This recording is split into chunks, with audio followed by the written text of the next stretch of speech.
আছে, আমিও একজন ক্যান্ডিডেট ছিলাম, সেদিন কিন্তু ভোট দিতে পারিনি। আজকে ভোট দিয়ে অত্যন্ত খুশি।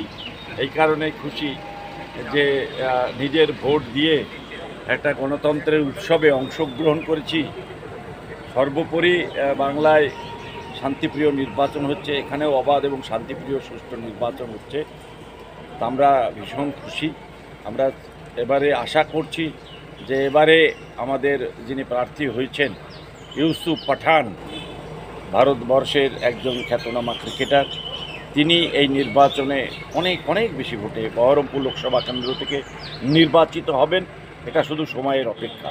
শুধু এটা নয়, মুর্শিদাবাদ জেলায় 3টে লোকসভা কেন্দ্র, 3টে লোকসভা কেন্দ্রেই তৃণমূল কংগ্রেসের প্রার্থীরা, মমতা বন্দ্যোপাধ্যায়ের স্নেহধন্য প্রার্থীরা অনেক অনেক বেশি ভোটে মুর্শিদাবাদের মানুষ উন্নয়নের সাথে আছে এবং মমতা বন্দ্যোপাধ্যায়ের সঙ্গে আছে, সেটা প্রমাণ হবে এই নির্বাচনের মধ্যে। শান্তিপ্রিয় ভোট হচ্ছে। একদম শান্তিপ্রিয় ভোট হচ্ছে, মানুষ নিজের ভোট নিজে দিচ্ছে, ভালোই লাগে। নওদায় তো বিগত দিনে দেখা গেছে অনেক জায়গায় ছাপ্পা বুথ রেগে এইসব হয়েছে, এবার তো সকাল থেকে এখনো পর্যন্ত সেগুলো নেই, কয়েকটা জায়গা ছাড়া। নওদায় কোনোদিনই বুথ রিগিং, ছাপ্পা এসব হয় না।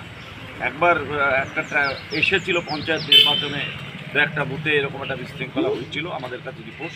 আমি সেই সময় ছিলামও না, আমি সেই সময় অসুস্থ ছিলাম দীর্ঘদিন, পঞ্চায়েত নির্বাচনে অংশগ্রহণ করতে পারিনি।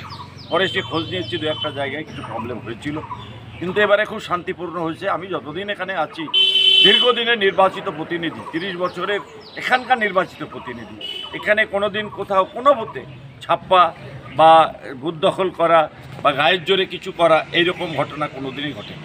আপনি তো একজন প্রার্থী। হ্যাঁ, আমি একজন প্রার্থী। আমি মুর্শিদাবাদ কেন্দ্রে প্রার্থী ছিলাম তৃণমূল কংগ্রেসে। মুর্শিদাবাদে ভোট হয়ে গেছে, আপনারা সকলে অবগত আছেন। সে ভোটও অবাধ এবং শান্তিপূর্ণ হয়েছে, কোথাও কোনো অপ্রীতিকর ঘটনা ঘটেনি, কোনো ভোটে কোনো সমস্যা হয়নি এবং সেখান থেকে যা ভোট হয়েছে আমরা অনেক বেশি ভোটে এবার জিতব, আপনারা নিশ্চিত থাকুন।